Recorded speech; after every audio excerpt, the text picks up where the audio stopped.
Altitude IAS के platform पे आप सभी का स्वागत है। तो चलिए शुरू करते हैं आज का हमारा द हिंदू न्यूज एनालिसिस। और न्यूज एनालिसिस के माध्यम से हम कुछ प्रीलिम्स के क्वेश्चंस को भी सॉल्व करने की कोशिश करेंगे। तो चलिए देखते हैं फर्स्ट टॉपिक हमारा यूएसए से संबंधित है, क्योंकि जो वहाँ के राष्ट्रपति बनने वाले हैं ट्रम्प, उनके ऊपर क्या हुआ, अभी एक केस था, उसमें उनको सजा सुनाई गई है।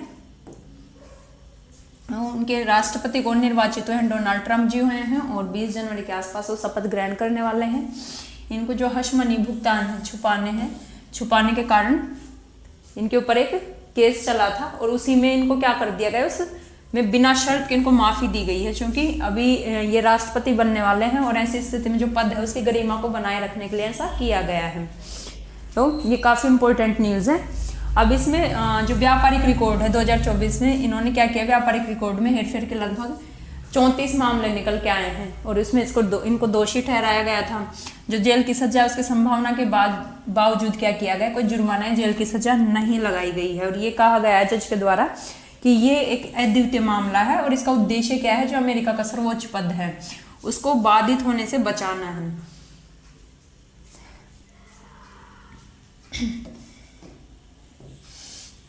आपराधिक जो मामले हैं उनमें दोषी ठहराए जाने वाले वो पहले अमेरिकी राष्ट्रपति बन गए हैं और ये एक ऐतिहासिक क्या है, कानूनी मिसाल है। तो ये न्यूज, इससे पीटी और मेंस दोनों में क्वेश्चन बनाए जाने की संभावनाएं रहती हैं। जैसे 2018 में अगर भारत की बात करें तो राज्यपाल और राष्ट्रपति हैं, उनके ऊपर भी सेम चीजें हैं। तो राज्यपाल से संबंधित क्वेश्चन पूछा गया था 2018 में। जैसे फर्स्ट स्टेटमेंट है कि किसी राज्य के राज्यपाल के विरुद्ध उसकी पदावधि के दौरान किसी न्यायालय में कोई दंडिक कार्रवाई संस्थगित नहीं की जाएगी। यानी कि अगर कोई राज्यपाल पद पे शोभित है तो ऐसी स्थिति में उनके ऊपर कोई क्रिमिनल प्रोसीजिंग लागू नहीं होगी या उनके ऊपर दंडिक कार्रवाई संस्थगित नहीं की जाएगी। तो ये हमारा सही होगा कि राज्यपाल या राष्ट्रपति हैं, पद पे रहने के दौरान उनके ऊपर दंडिक कार्रवाई नहीं चलाई जाती। दूसरा है किसी राज्य के राज्यपाल की परिलब्धियां और भत्ते उसकी पदावधि के दौरान कम नहीं किए जाएंगे। तो ये भी सही है कि पदावधि के दौरान इनके वेतन भत्ते कम नहीं किए जा सकते। तो आंसर क्या होगा, 1 और 2 दोनों ऑप्शन हमारे सही हैं।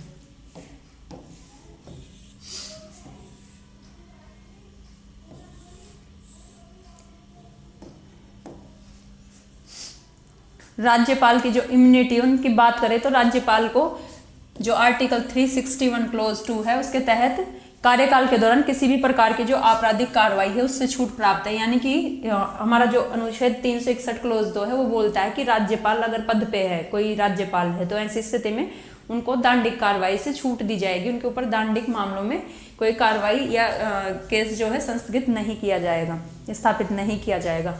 ये सुनिश्चित करता है कि जो राज्यपाल है वो अपने संवैधानिक कार्य बिना न्यायिक प्रक्रिया में हस्तक्षेप के कर सके। राज्यपाल की परिलब्धियां भत्ते हैं उनकी पदावधि के दौरान उनको भी कम नहीं किया जा सकता।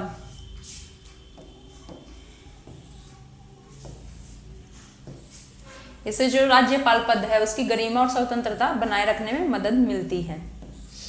तो आर्टिकल 361 क्लोज 2 काफी इंपॉर्टेंट है। सेकंड क्वेश्चन है, अब क्वेश्चन और भी बन सकते हैं राष्ट्रपति के बारे में। जैसे यूएसए में राष्ट्रपति के ऊपर केस चला और उनको माफी दी गई है, ऐसे ही अब वो भारतीय संदर्भ में पूछेगा तो भारत के राष्ट्रपति के बारे में देखें तो जो राष्ट्रपति उनकी छूट के संबंध में फर्स्ट स्टेटमेंट है कि राष्ट्रपति को पद पर रहते हुए तलब, गिरफ्तारी या मुकदमा नहीं चलाया जा सकता। ना तो समन जारी किया जाएगा, ना अरेस्ट किया जाएगा और ना प्रोसिक्यूट किया जाएगा। तो ये सही है कि पद पे रहते हुए उनको ना तो तलब किया जाएगा, गिरफ्तार किया जाएगा, ना ही मुकदमा चलेगा। दूसरा है राष्ट्रपति के विरुद्ध दीवानी मुकदमे अपने कार्यकाल के दौरान केवल 2 महीने की पूर्व सूचना देने के बाद ही शुरू किए जा सकते हैं। यानी कि दीवानी मुकदमे उनके कार्यकाल के दौरान शुरू किए जा सकते हैं, लेकिन इसके लिए एक शर्त है कि 2 महीने पहले उनको इसकी सूचना देनी होगी। तो ये सही हो जाएगा कि दीवानी मामलों में अगर 2 महीने पहले हमने सूचना दे दी तो उनके ऊपर इसमें कार्रवाई की जा सकती है। थर्ड है पद छोड़ने के बाद भी राष्ट्रपति के खिलाफ उनके कार्यकाल के दौरान किए गए कृत्यों के लिए मुकदमा नहीं चलाया जा सकता। मान लो उन्होंने पद पे रहने के दौरान उनके ऊपर कोई केस चलाया जाना था, लेकिन उस टाइम पद की गरिमा बनाए रखने के लिए हम उसको छोड़ देते हैं, लेकिन जब वो अपने पद से हट जाते हैं तो ऐसी स्थिति में भी उनके ऊपर केस नहीं चलेगा। ये गलत हो जाएगा। क्यों? क्योंकि पद पे हटने के बाद पद से अगर हट जाते हैं तो उसके बाद क्या कर सकते हैं, उन पे केस चला सकते हैं। तो ये थर्ड स्टेटमेंट गलत है। आंसर क्या होगा हमारा 1 और 2, यानी कि ऑप्शन ए हमारा क्या हो जाएगा, करेक्ट हो जाएगा।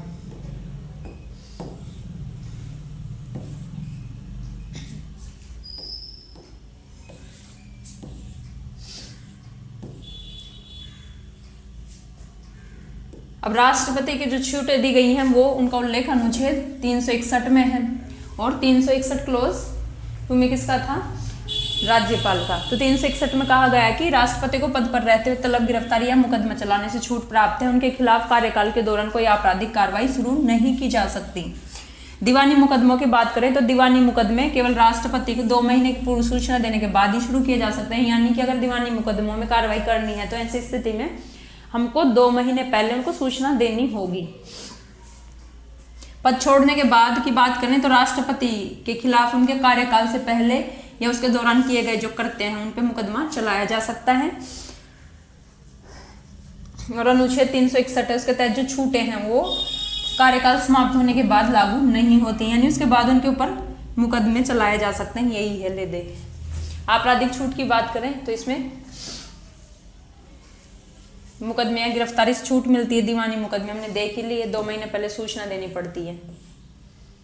भारत के राष्ट्रपति आपराधिक मामलों में दोष सिद्धि की बात करें तो संवैधानिक प्रावधान है, जैसे हमारे यहाँ राष्ट्रपति है वो जो संघ है उसका कार्यकारी प्रमुख होता है और अपने अधिकार जो है सीधे या अधीनस्थ अधिकारियों के माध्यम से प्रयोग करता है। 361 में ये अपने कार्यकाल के दौरान किसी भी अदालत के प्रति उत्तरदायी होने से इनको छूट प्रदान की गई है। पद पे रहते हुए इनको समन जारी नहीं किया जा सकता, ना ही अरेस्ट किया जा सकता है, ना ही मुकदमा चलाया जा सकता है। तो इनके ऊपर आपराधिक कार्रवाई शुरू नहीं हो सकती, लेकिन इस्तीफे के बाद या इनका जो कार्यकाल समाप्त हो जाता है उसके बाद ये चीजें चलाई जा सकती हैं।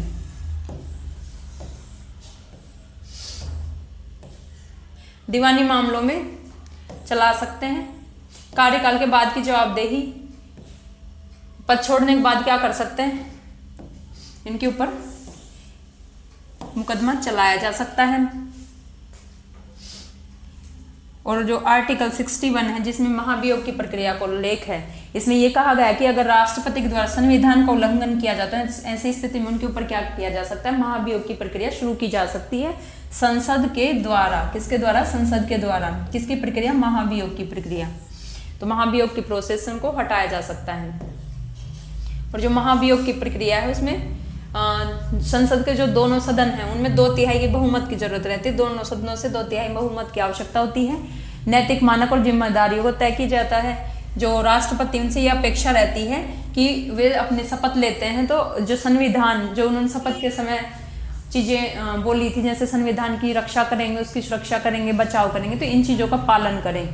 और उनको अगर छूटें दी जाती हैं तो वो जो नैतिक आचरण है उसको, उनके मानकों को अपने जीवन में बनाए रखें, ये उम्मीद की जाती है। अब अमेरिका और फ्रांस के राष्ट्रपतियों की तुलना करें तो वहाँ इन केसों में, जैसे अमेरिका है, वहाँ कार्यकाल के दौरान जो है उन राष्ट्रपति के खिलाफ मुकदमा नहीं चलाया जा सकता। कब, कार्यकाल के दौरान। लेकिन उच्च अपराध और दुष्कर्म के मामले में महाभियोग लगाया जा सकता है। जैसे हमारे यहाँ महाभियोग की प्रक्रिया आर्टिकल 61 के तहत, वैसे ही वहाँ भी महाभियोग की प्रक्रिया के माध्यम से पहले उनको हटाया जाएगा, उसके बाद जब हट जाएंगे तो उनके ऊपर कार्रवाई शुरू की जाएगी। दूसरा है फ्रांस का। तो फ्रांस में राष्ट्रपति हैं, उनको कार्यकाल के दौरान छूट प्राप्त होती है, लेकिन कार्यकाल के बाद आधिकारिक कर्तव्य से जो असंबंधित करते हैं, मतलब उनके आधिकारिक कर्तव्य नहीं, उनसे बाहर अगर उन्होंने कोई ऐसा काम किया तो उसके लिए उनके ऊपर मुकदमे चलाए जा सकते हैं। सभी प्रणालियों में बात करें तो छूट जो है वो कार्यकाल की गरिमा को सुनिश्चित करता है कि जिस भी पद को वो धारण करे उस पद की गरिमा बनाए रखी जा सके। अगर उनके ऊपर ऐसी कार्रवाई शुरू की जाएगी तो ऐसे में पद की जो गरिमा है उसका कहीं ना कहीं हम क्या करेंगे, अवहेलना करेंगे। तो इस गरिमा को बनाए रखने के लिए ही क्या करते हैं, इनको छूटें दी जाती हैं। लेकिन इसके साथ साथ कार्यकाल के बाद इनकी जवाबदेही के साथ इनको संतुलित किया जाता है। बाद में मुकदमा चलाए जाने की सारे देशों में क्या है, लगभग जो हमने एग्जाम्पल देखे, बड़े बड़े राष्ट्र हैं जैसे फ्रांस है, यूएसए, इनके ऊपर मुकदमे चलाए जाते हैं। नेक्स्ट हमारा रिपब्लिक डे के ऊपर है। इसमें जो रिपब्लिक डे रिसेप्शन है, इसमें मुर्मू ने इनवाइट किया, जिसमें बहुत सारे साउथ के क्राफ्ट्स हैं उनके लोगों को भी यूज किया, जैसे ये पोचमपल्ली इलकट हो गया, जिसमें ये जियोमेट्रिक जो पैटर्न है इनके लिए ये फेमस है। ऐसे ही एटीकोपा टॉयज हो गए, कलमकारी जो बांस है उस पर कलमकारी की जा रही है। इसके अलावा जो कांचीपुरम सिल्क है, ये सारी चीजें इसमें इंक्लूड 6 आइटम हैं जो इंक्लूड किए गए। तो जो राष्ट्रपति हैं उनका ये अनोखा गणतंत्र दिवस निमंत्रण है, चूंकि हमारे यहाँ जो गणतंत्र दिवस पे कार्ड भेजा जाता है, जो राष्ट्रपति भवन में गणतंत्र दिवस के एट होम स्वागत समारोह के लिए जो आमतौर पे कार्ड भेजे जाते हैं, उसमें अशोक स्तंभ से सजा एक सफेद कार्ड होता है। इस वर्ष क्या किया गया, हमारे गणराज्य के 75 वर्ष पूरे होने वाले हैं। इसी उपलक्ष्य में हम क्या करें, 5 दक्षिणी राज्यों के जो हस्तशिल्प से सजा एक विशेष बॉक्स है वो आमंत्रण के साथ हमने भेजा है। यानी हस्तशिल्प से सजा ये जो विशेष बॉक्स है उसको भी हमने क्या दिया, आमंत्रण के लिए जो कार्ड भेजा उसके साथ दिया है। तो बॉक्स में शामिल जो हस्तशिल्प वस्तुएं हैं उनकी चर्चा कर लेते हैं। इनमें यूपीएससी से क्वेश्चन पूछे जाने की संभावनाएं रहती हैं। फर्स्ट है bamboo box with Kalamkari art. तो ये आंध्र प्रदेश के रीजन है निम्ला कुंटा कलाकार हैं, उन्हीं के द्वारा कलमकारी चित्रण से संबंधित है जो बांस के बॉक्स पे की गई है। ऐसे ही तेलंगाना की बात करें तो यहाँ का इकट पोचमपल्ली है, ये फेमस है। इसमें विशेष जो ज्यामिति डिजाइन है और बोल्ड रंग है उनके लिए फेमस है। तो कौन कौन सा, आंध्र प्रदेश का कलमकारी का जो बांस पे किया गया है वो कार्य है, तेलंगाना का इकट पोचमपल्ली कवर है, इसमें विशेष ज्यामिति डिजाइन रहते हैं, उनके लिए फेमस है। ऐसे ही एतिकोप्पा का हो गया, ये आंध्र प्रदेश का है और एतिकोप्पा गांव भी है, तो वहीं के खिलौने हैं और लकड़ी से बने हुए खिलौने होते हैं। कांचीपुरम की बात करें तो तमिलनाडु का फेमस है और कांचीपुरम रेशम से बना सिल्क पाउच है जो इसमें रखा गया। केरल की बात करें तो यहाँ एक स्क्रू पाइन पत्तों का एक बुक मार्क है, वो काफी फेमस है। कर्नाटक में मसूर गंजीफा ताश के पत्ते रहते हैं, इनकी कला पे आधारित एक फ्रिज मैग्नेट है। तो ये चीजें हमने क्या की हैं, भेजी। अब क्वेश्चन क्या बन सकता है, तो आपको दे देंगे ट्रेडिशनल हैंडीक्राफ्ट और उनको मिलान करवाने के लिए बोल देंगे। जैसे ही बम्बू बॉक्स है कलमकारी आर्ट का, ये आंध्र प्रदेश से संबंधित है तो ये सही हो जाएगा। दूसरा है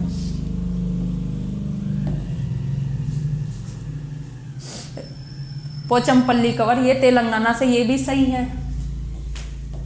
थर्ड है इतिकोप्पा टॉयज, तो ये आंध्र प्रदेश से हैं, लकड़ी के खिलौने। कांचीपुरम सिल्क पॉच ये तमिलनाडु का है। स्क्रू पाइन ये जो है इस उष्णकटिबंधीय पेड़ है जो केरल वाले रीजन में मिलता है, जिसको चीड़ भी बोलते हैं शायद, तो ये केरल का फेमस है।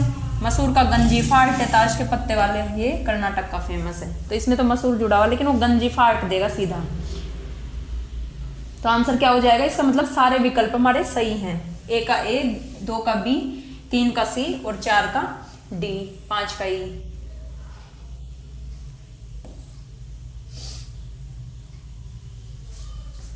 कलमकारी आंध्र प्रदेश से हो गया, पोचमपल्ली तेलंगाना से, एतिकोप्पा खिलौना ये भी आंध्र प्रदेश से हो गया, आंध्र प्रदेश के 2 हैं। तमिलनाडु का कांचीपुरम, स्क्रू पाइन का जो बुक मार्क है ये केरल का, और गंजीफा आर्ट है ये मैसूर की।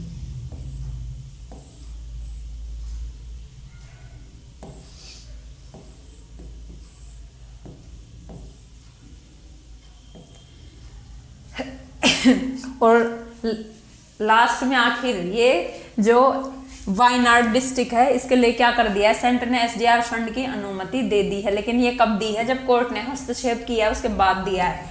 इतने दिनों से जुलाई के आसपास से लगभग केरल गवर्नमेंट के द्वारा इसकी डिमांड की जा रही थी, लेकिन सेंटर ने इसको अनुमति नहीं दी थी। अब कोर्ट के हस्तक्षेप के बाद ये जो अनुमति है वो प्रदान की गई है। तो ये काफी इंपॉर्टेंट है। केंद्र ने क्या किया, केरल का वायनाड भूस्खलन पुनर्वास उसके लिए एसडीआरएफ फंड के उपयोग की अनुमति दे दी है। किसको, केरल को। तो एसडीआरएफ जो फंड है उसके बारे में हम आगे देखेंगे। अब केंद्र सरकार ने केरल को वायनाड भूस्खलन पीड़ित उनके पुनर्वास के लिए लगभग एसडीआरएफ से 120 करोड़ उपयोग करने की अनुमति दी। ये राशि पहले रक्षा विभाग को जो एयरलिफ्टिंग सेवा शुल्क है उसके लिए निर्धारित की गई थी, लेकिन अब केरल सरकार को इसकी अनुमति दी है, ताकि उन लोगों का पुनर्वास किया जा सके जो भूस्खलन से पीड़ित थे। केरल का जो गृह मंत्रालय, उन्होंने आपदा प्रबंधन प्रभाग का एक पत्र भी प्रस्तुत किया था, जिसमें एसडीआरएफ और एनडीआरएफ मानदंड है उनमें कुछ छूटें दी जाती, उन्हीं का उल्लेख किया गया था। और अब ये दिशा निर्देश और न्यायालयिक टिप्पणी की बात करें तो दिशा निर्देशों के अनुसार जो राज्य कार्यकारी समिति है वो आपदा प्रबंधन के लिए स्वीकृत मानदंडों के अनुसार फंड का उपयोग कर सकती है। केरल उच्च न्यायालय ने टिप्पणी की है कि केंद्र ने पुनर्वास उपयोग के लिए फंड है उसको उपयोग करने के अदालत का जो प्रस्ताव था उसको स्वीकार कर लिया। अदालत ने प्रस्ताव भेजा था, उसके बाद इसकी स्वीकृति मिल रही है। अब एनडीआरएफ जो नेशनल लेवल पे रहता है और एसडीआरएफ जो स्टेट लेवल पे रहता है, इनके बारे में देख लेते हैं। तो जो एनडीआरएफ है, राष्ट्रीय स्तर पे जो आपदा प्रतिक्रिया कोष है, ये हमारा जो आपदा प्रबंधन अधिनियम है 2005, उसी की धारा 46 के तहत स्थापित किया गया है। आपदा प्रबंधन अधिनियम हमारे यहाँ 2005 में लाया गया था, ताकि हम आपदाओं का यानी आपदाओं से निपट सकें। उसके बाद लोगों को पुनर्वास आदि जो चीजें रहती हैं उनको सुचारू रूप से चला सकें। इन चीजों के लिए हम आपदा प्रबंधन अधिनियम 2005 लाए थे। इसके तहत कुछ आपदाएं घोषित की जाती हैं जो राष्ट्रीय, राज्य और स्थानीय स्तर पे घोषित की जाती हैं।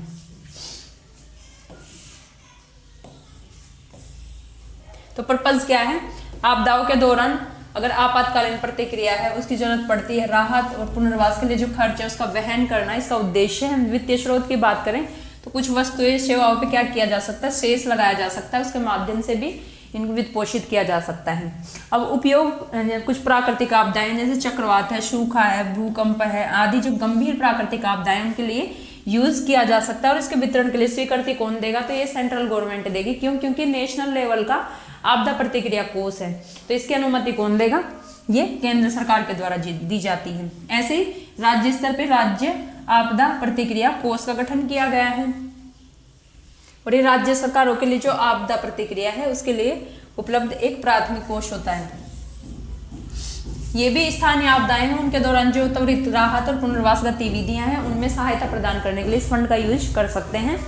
और ये इसका जो पैटर्न है, वित्तीय पैटर्न, ये वित्त आयोग की सिफारिशों के आधार पर आवंटित किया जाता है। यानी वित्त आयोग बताएगा कि कितना इसमें आवंटन करना है। अगर योगदान की बात करें तो लगभग 75% सेंटर देता है और राज्य 25% के आसपास योगदान करता है। लेकिन जो अन्य राज्य हैं, पहाड़ी राज्य, उनमें ये 90:10 है, यानी सेंटर 90% करेगा और वहाँ का जो स्टेट है, पहाड़ी स्टेट है, वो 10% के आसपास इसमें योगदान करता है। यूज तो राज्य आपदा तैयारी जैसे जो शमन उपाय हैं उनके लिए इसका एसडीआरएफ का जो लगभग 10% है उस यूज कर सकते हैं। यानी राज्य इसका एसडीआरएफ का 10% तक ही यूज कर सकता है, ये इसमें सीमा है।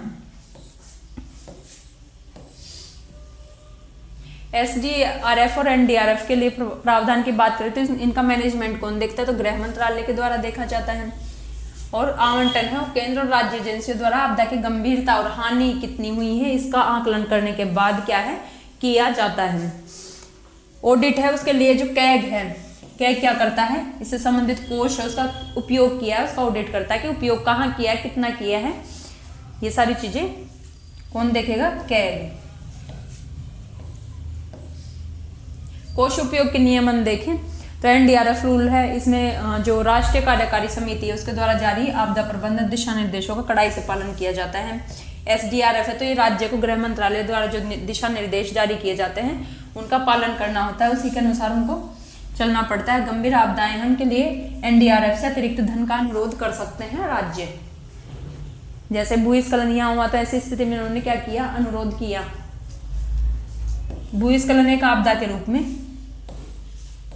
तो भूस्खलन है आपदा के रूप में समावेशन देखें तो 2005 का जो हमारा आपदा प्रबंधन अधिनियम है उसके तहत आपदा के रूप में वर्गीकृत किया गया है। जैसे भूकंप, बाढ़ और चक्रवात को शामिल किया गया है, तो इसको प्राकृतिक आपदा श्रेणी में शामिल किया गया है। भूस्खलन है ये प्राकृतिक और मानव जनित दोनों कारणों से हो सकता है। जैसे प्राकृतिक में क्या हुआ, बहुत ज्यादा बारिश हो गई जैसे केरल में हुई, ऐसे भूकंपीय गतिविधियां हैं इनके कारण भी भूस्खलन हो सकता है। खासकर हिमालय क्षेत्रों में जो भूस्खलन होता है उसमें भूकंपीय गतिविधियों की महत्वपूर्ण भूमिका रहती है। जो पानी है, बारिश आती है, उसका भी काफी महत्वपूर्ण योगदान रहता है। मानव जनित कारणों की बात करें तो अगर हम जंगलों की कटाई करते हैं या अविनियमित तरीके से निर्माण कर रहे हैं सेक्टर में, उस क्षेत्र में, तो ऐसी स्थिति में क्या होगा, वहाँ के जो अवसंरचना है, संरचना है, प्राकृतिक संरचना, वो क्या होती है, कमजोर होती है और इससे भूस्खलन की समस्याएं बढ़ जाती हैं। अधिनियम के तहत आपदा घोषित करने के प्रावधान देखें तो इसमें लोकल, स्टेट और सेंट्रल लेवल पे क्या करते हैं, आपदाएं घोषित की जाती हैं। तो स्थानीय प्राधिकरण है वो छोटे क्षेत्रों को प्रभावित करने वाली जो स्थानीय आपदाएं उनके लिए घोषित कर सकते हैं। राज्य सरकार राज्य प्रभावित करने वाली आपदाएं, और केंद्र सरकार जो बड़े पैमाने पर राष्ट्रीय संसाधन है उनकी आवश्यकता वाली आपदाओं के लिए ये कर सकती है। आपदा प्रबंधन अधिनियम 2005 के तहत प्रावधान है, इस राष्ट्रीय नीति दिशा निर्देश है जिसमें अधिनियम के अनुसार क्या कहा गया है, जो राष्ट्रीय आपदा प्रबंधन प्राधिकरण है एनडीएम में है, उसको भूस्खलन सहित जो आपदाएं हैं उनकी तैयारी, शमन और प्रतिक्रिया के लिए नीति बनानी चाहिए और दिशा निर्देश तैयार करने चाहिए। यानी एनडीएम में हमारा राष्ट्रीय आपदा प्रबंधन प्राधिकरण है, उसको इन आपदाओं की तैयारी, समन और प्रतिक्रिया के लिए नीति और दिशा निर्देश बनाने का अधिकार प्रदान किया गया है। भूस्खलन जो भी ये क्षेत्र हैं, जैसे भूकंप प्रभावित क्षेत्र हैं, भूस्खलन प्रभावित क्षेत्र हैं, इनके मानचित्र तैयार किए जाते हैं। जैसे आप देखोगे न्यूज में भी जब ऐसी घटनाएं होती हैं तो उसका मानचित्र दिया जाता है कि ये क्षेत्र हमारे क्या है, इस प्राकृतिक घटना से, या जैसे जंगल की आग है तो उसमें दिया जाएगा कि ये क्षेत्र क्या है, प्रभावित है। इन क्षेत्रों में अभी हाल ही में घटना घटित है, जैसे कैलिफोर्निया का एग्जाम्पल ले लो, अभी कैलिफोर्निया में क्या हुआ है, आग की घटनाएं देखी जा रही हैं। राज्य और जिला स्तर के उपाय हैं, तो राज्य आपदा प्रबंधन प्राधिकरण और जिला आपदा प्रबंधन प्राधिकरण स्थानीय स्तर पे क्या करते हैं, तैयारी और प्रतिक्रिया गतिविधियों का संचालन करते हैं। तो नेशनल पे एनडीएम में, स्टेट में एसडीएम में, और जो जिला स्तर है उसमें डीडीएम में होते हैं। अब क्वेश्चन क्या बन सकते हैं तो निम्नलिखित में से कौन सा प्राधिकरण आपदा प्रबंधन अधिनियम के तहत प्रभाव और आवश्यक संसाधनों के आधार पर आपदा घोषित कर सकता है, यानी आपदा घोषित करने वाले जो प्राधिकरण के बारे में पूछा है। फर्स्ट है स्थानीय प्राधिकरण, तो कर सकते हैं अगर लोकल लेवल की है, छोटे स्तर पे आपदा आई है तो। राज्य स्तर पे भी किया जा सकता है और केंद्र सरकार भी इसको क्या कर सकती है, घोषित कर सकते। अगर बड़े स्तर पे तो सभी इसमें क्या आ जाएंगे, आंसर डी, यानी सभी ये चीजें कर सकते हैं, आपदा घोषित कर सकते हैं। आपदा घोषित करने का अधिकार स्थानीय प्राधिकरण, इसको भी दिया गया, राज्य सरकार को भी और केंद्र सरकार को भी।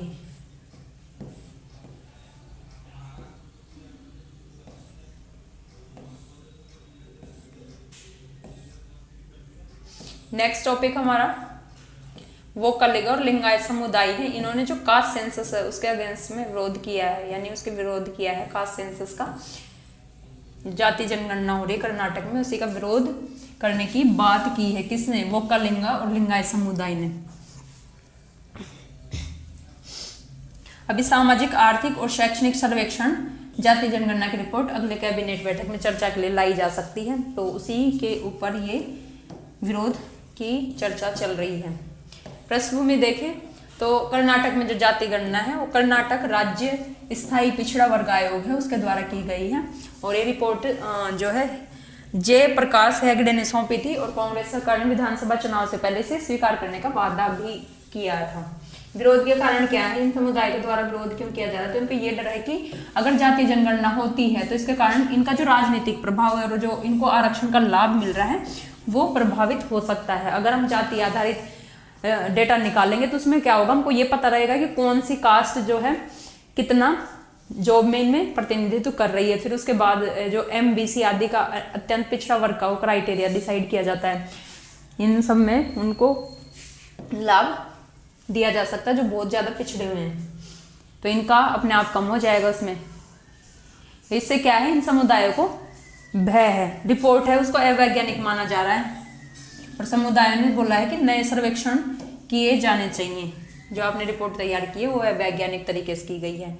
वोकलिगा की बात करें तो ये वोकलिगा समुदाय कर्नाटक में प्रमुख कृषि जाति है और परंपरागत रूप से क्या करती है, खेती और भूमि स्वामित्व से जुड़ी हुई है। धार्मिक मान्यताओं की बात करें तो ये हिंदू धर्म का पालन करती है, और नंदी और मरियम है ये इनके क्षेत्रीय देवता, यानी इन देवताओं की पूजा करते हैं। ऐसे लिंगायत समुदाय की बात करें तो ये भी कर्नाटक से संबंधित है, कर्नाटक से उत्पन्न एक धार्मिक और सामाजिक समुदाय है ये भी।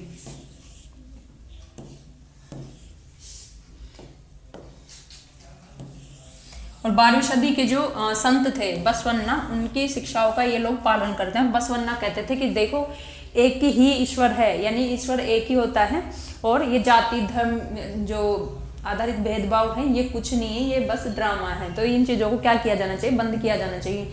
जाति आधारित भेदभाव है, इन पे इन्होंने रोक लगाने की बात की थी। तो ये एक ईश्वरवाद पे जोर देते हैं और जो शिव है उसकी पूजा करते हैं। सामाजिक सुधारक के रूप में भी इनको माना जाता है बसवन्ना को। जैसे इन्होंने सामाजिक समानता की बात की थी, जो जाति आधारित पदानुक्रम है उसको इन्होंने अस्वीकार कर दिया था, और लैंगिक समानता जैसे महिला पुरुष आधारित भेदभाव रहता उसको भी इन्होंने खत्म करने की बात की थी। लिंगायत इन्होंने ऐतिहासिक रूप से जो मूर्ति पूजा है और ब्राह्मणवादी प्रभुत्व है उसका भी विरोध किया था। अपनी विशिष्ट मान्यता और जो प्रथाएं उनके कारण उनको अलग धर्म के रूप में मान्यता की समय समय पर मांग की जाती है कि हमको अलग धर्म के रूप में मान्यता दो। अब ये शैव धर्म के अंदर जो विभिन्न प्रकार के उपसंप्रदाय हैं उसके तहत आते हैं। तो वो कलिगा और लिंगायत समुदाय उनके बारे में क्वेश्चन है। फर्स्ट, अधिकांश वो कलिगा नंदी और मरियम जैसे क्षेत्रीय देवताओं की पूजा करते हैं। तो ये सही है कि ये नंदी मरियम जैसे क्षेत्रीय देवताओं की पूजा करते हैं। सेकंड है लिंगायत एक ईश्वरवाद पे जोर देते हैं और शिव की इष्टलिंग के रूप में पूजा करते हैं। तो ये दोनों सही हो जाएंगे। थर्ड है वो कलिगा और लिंगायत दोनों जाति पदानुक्रम और मूर्ति पूजा को अस्वीकार करते हैं। तो ये हमारा क्या हो जाएगा, गलत हो जाएगा। आंसर क्या होगा 1 और 2, यानी ए ऑप्शन सही है। तो वो कलिगा समुदाय है, ये हिंदू धर्म का पालन करते हैं और क्षेत्रीय देवताएं हैं नंदी और मरियम।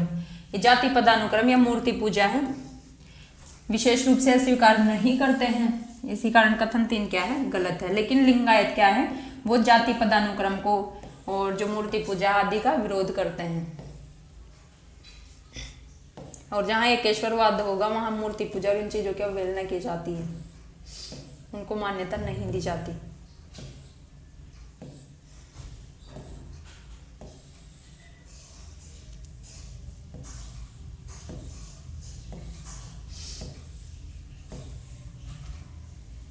नेक्स्ट हमारा स्थानीय स्वशासन से संबंधित है कि ये जनजीवन को कैसे प्रभावित करता है। इन चीज़ों के अभी हुआ क्या है कि जो तमिलनाडु सरकार है इन्होंने लगभग वहाँ जो ग्राम पंचायतें थी, पंचायत यूनियनें थी और जिला पंचायत था, उनके कार्यकाल समाप्त होने के बाद क्या किया, विशेष अधिकारियों की नियुक्ति की। होना क्या चाहिए था कि अगला चुनाव करवाया जाना था, लेकिन वो नहीं करवाया गया, बल्कि क्या कर दिया, विशेष अधिकारियों की नियुक्ति कर दी। तो इसके कारण जो स्थानीय स्तर पे जो प्रतिनिधित्व है वो क्या होता है, प्रभावित होता है। इसीलिए ये न्यूज में रहा है। तो वार्ड सरकार ने क्या किया है, रीजन बताया कि हमने क्यों स्थगित किया, क्यों ये अधिकारी नियुक्त किए। तो अभी वार्ड परिसीमन हो रहा है और जो स्थानीय निकाय है उनका पुनर्गठन हो रहा है, इसी कारण हमने क्या किया, चुनाव को टाला है। हम इसमें और ज्यादा जो है क्षेत्रीय प्रतिनिधि सुनिश्चित करने के लिए इनका पुनर्गठन कर रहे हैं। और ये भी बोला गया कि हम 4 नए नगर निगम बनाएंगे और 140 ग्राम पंचायत उनको शहरी स्थानीय निकाय में मिलाने की योजना हम बना रहे हैं। इसीलिए ये चुनाव हमने स्थगित किए हैं। सुरेश महाजन मामला है जो स्थानीय निकायों से संबंधित है। सुप्रीम कोर्ट ने इस मामले में कहा था, सुरेश महाजन मामले में, कि जो परिसीमन है वो चुनाव टालने का वैध कारण नहीं हो सकता है। जो चुनाव है वो 5 साल के कार्यकाल से पहले होना चाहिए। इसमें कहा था सुरेश महाजन मामले में। अभी स्थानीय स्वशासन के लिए जो संवैधानिक प्रावधान है उनकी चर्चा कर लेते हैं कि हमारे संविधान में क्या क्या प्रावधान है। तो जो आर्टिकल 243 से 243 जेड जी है, इसमें हमारे स्थानीय निकायों के बारे में चर्चा की गई, जिसमें ग्रामीण पंचायतें और शहरी नगर पालिकाएं उनके बारे में संवैधानिक ढांचा है। 1992 में हमने क्या किया था, संविधान में भाग 9 जोड़ा और इसके माध्यम से जो पंचायती राज संस्थाएं हैं उनको शासन के तीसरे स्तर के रूप में मान्यता दी गई। किसको, पंचायती राज संस्थाओं को। तो PRI की शुरुआत मानी जाती है। यहाँ से त्रिस्तरीय प्रणाली है, इसमें ग्राम पंचायत, उनके ऊपर पंचायत समिति और सबसे ऊपर जिला परिषद रहेगी। ये त्रिस्तरीय प्रणाली हो गई। और इसमें कितने विषय हैं, 29 विषय हैं। तो पंचायती राज संस्थाओं के पास 29 विषय हैं। ऐसे ही हमने 74वां संविधान संशोधन अधिनियम भी लाया, 73 के बाद 74वां।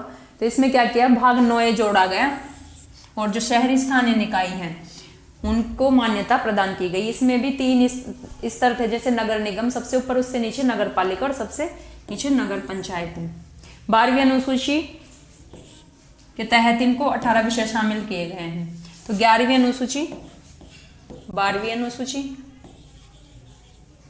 और अमेंडमेंट की बात करें तो 73, 74 और भाग की बात करें तो 9 और 9A। स्थानीय स्वशासन को नियंत्रित करने वाले नियम और कानूनों की बात करें तो अनुसूचित क्षेत्र है उनमें PRI है, जो पंचायत राज संस्थाएं, उनके प्रावधानों का विस्तार है, और आदिवासी हैं वो स्वशासन पे केंद्रित हैं। शहरी स्थानीय निकाय हैं, ये संबंधित राज्य के जो नगर पालिका कानून है उनके तहत कार्य करते हैं। स्थानीय निकाय संपत्ति कर लगा सकते हैं, जल पे बाजार शुल्क आदि कर लगाने का इनको अधिकार दिया गया है, ताकि ये जो स्थानीय स्तर पे खर्च है उनकी पूर्ति कर सकें। स्थानीय स्वशासन की मुख्य विशेषताएं की बात करें तो इसके माध्यम से हम क्या करते हैं, जो शक्ति और जिम्मेदारियां हैं उनको डिसेंट्रलाइज करने की कोशिश करते हैं, विकेंद्रीकरण करने की कोशिश करते हैं। जैसे राज्य स्तर पे शक्तियां हैं, सेंट्रल स्तर पे शक्तियां, तो ऐसे ही स्थानीय स्तर पे शक्तियां प्रदान की जाती है और जिम्मेदारियां, शक्ति के साथ साथ जिम्मेदारियां भी दी जाती हैं। तो दोनों चीज़ों का क्या देखा जाता है, स्थानांतरण देखा जाता है। इसमें जो SC ST समुदाय और महिलाएं हैं उनके लिए सीटों का आरक्षण है। जैसे महिलाएं हैं उनके लिए 33% सीटें अनिवार्य की गई हैं। कुछ स्टेटों में 50% भी कर दी गई हैं, जैसे राजस्थान, बिहार आदि। इलेक्शन की बात करें, जो राज्य चुनाव आयोग है इसका हर 5 साल में चुनावों का आयोजन करवाता है। जैसे राज्य विधानसभाएं और लोकसभाएं उनका कौन करवाता है, भारत चुनाव आयोग। ऐसे ही स्टेट में राज्य चुनाव आयोग करवाएगा। फाइनेंशियल एम्पावरमेंट के लिए क्या किया गया है, जो स्टेट फाइनेंस कमीशन, राज्य वित्त आयोग है, उसका गठन किया जाता है। ये जो स्थानीय निकाय है इनके लिए संसाधनों के आवंटन के लिए गठित किया गया है। सीमांकन देखें, डिलिमिटेशन, तो ये इस प्रक्रिया में क्या करते हैं, जो स्थानीय निकाय हैं, पंचायत और नगर पालिका, उनके भीतर जो चुनावी क्षेत्र हैं, वार्ड हैं, उनकी सीमाओं को उचित प्रतिनिधित्व सुनिश्चित करने के लिए पुनः निर्धारित किया जाता है। और इसके लिए परिसीमन आयोग आप देखते हो, जैसे लोकसभा और राज्य विधानसभा की सीटों के लिए कौन होता है, परिसीमन आयोग का गठन किया जाता है, जो ये कार्य नेशनल स्तर पे और राज्य स्तर पे करता है। तो जनसंख्या में परिवर्तन या प्रशासनिक सुविधा के आधार पे क्षेत्रीय सीमाएं हैं, इन्हीं को समायोजित किया जाता है डिलिमिटेशन में।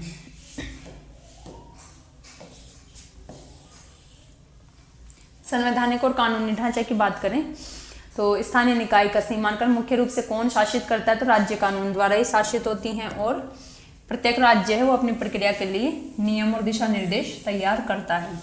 तो राज्य स्तर पे अलग अलग हो सकती है। राज्य चुनाव आयोग है सीमांकन प्रक्रिया की निगरानी करता है और सुनिश्चित करता है कि क्षेत्र है वो निष्पक्ष रूप से परिभाषित किए जाएं।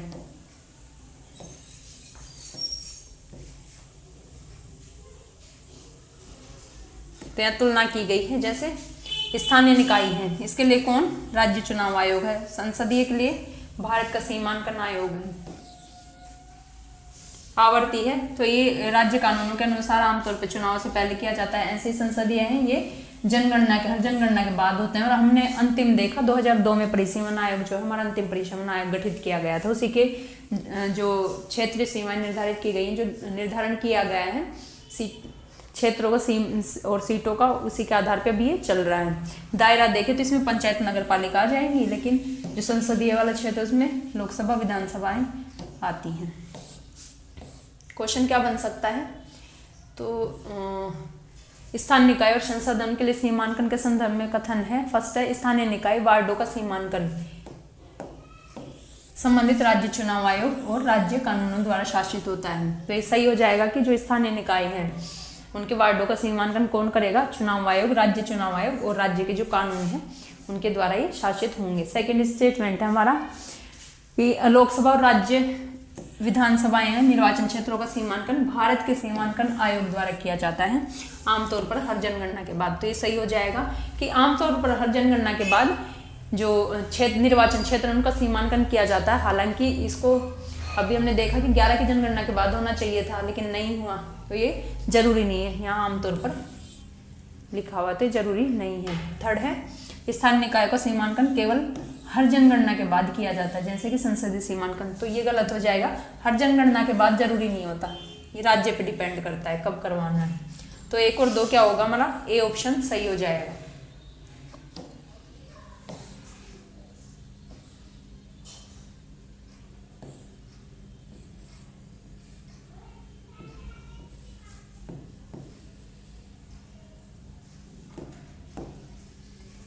तो संसदीय सीमांकन के विपरीत जो स्थानीय निकाय के लिए सीमांकन है वो जनगणना चक्र से बंधा हुआ नहीं होता। इसे आवश्यकता अनुसार जो राज्य है वो निर्धारित करता है।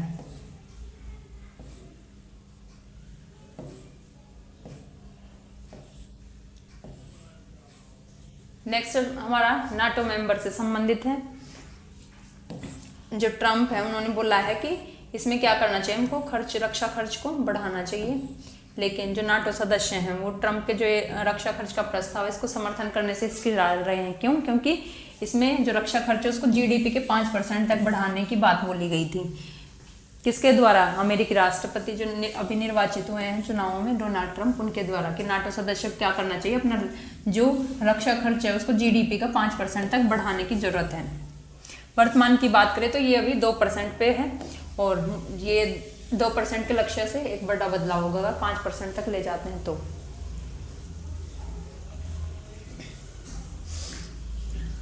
रूस है, उसने यूक्रेन पे आक्रमण किया। इससे यूरोप में जो सुरक्षा है उसको लेकर चिंताएं बढ़ी हैं। इसके कारण ये जो रक्षा पे खर्च बढ़ाने की बात चल रही है ताकि हम क्या कर सकें, रूस आदि से निपट सकें, मतलब नाटो सदस्य से बच सकें। तो नाटो देश हैं अपने रक्षा बजट को बढ़ाने के लिए इससे प्रेरित हो रहे हैं, क्योंकि यूक्रेन पे क्या किया गया है, रशिया के द्वारा आक्रमण किया गया है। यूरोपीय देश रक्षा मामलों में अधिक आत्मनिर्भर बनने की भी कोशिश कर रहे हैं।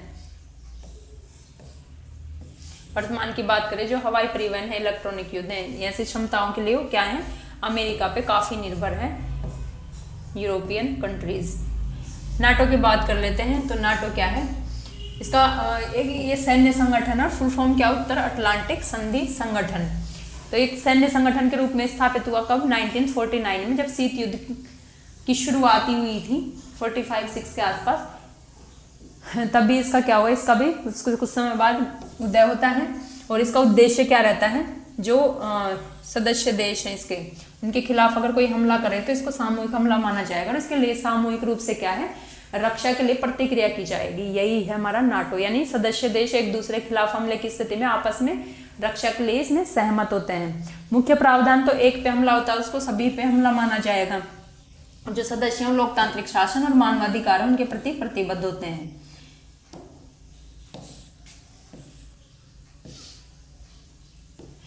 इसके सदस्य देश क्या करते हैं, संयुक्त रूप से सैन्य प्रशिक्षण संपन्न करते हैं, उनका संचालन करते हैं। वर्तमान में इसमें 31 देश हैं जो आप देख सकते हो। हालांकि यूक्रेन अभी इसका सदस्य नहीं है। तो निम्न में से कौन से देश नाटो के सदस्य देश नहीं है, ये पूछा जा सकता है। जैसे फिनलैंड है, अल्बानिया है, बेल्जियम है, तो ये तो होंगे बी, यूक्रेन, डेनमार्क, एस्टोनिया। तो यहाँ क्या है, यूक्रेन इसका सदस्य नहीं है। यही हमारा क्या है, गड़बड़। तो आंसर क्या हो जाएगा, बी, के सदस्य देश नहीं है। तो वर्तमान में 31 देश हैं इसके सदस्य, लेकिन यूक्रेन है वो नाटो का सदस्य नहीं है, लेकिन इसमें शामिल होने की अभी इसके द्वारा इच्छा व्यक्त की जा रही है।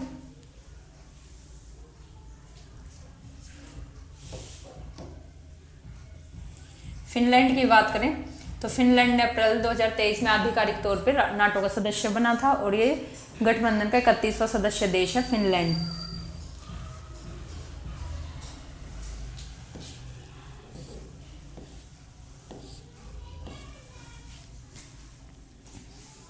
तो आज का हमारा न्यूज डिस्कशन यहीं समाप्त होता है। बहुत बहुत धन्यवाद।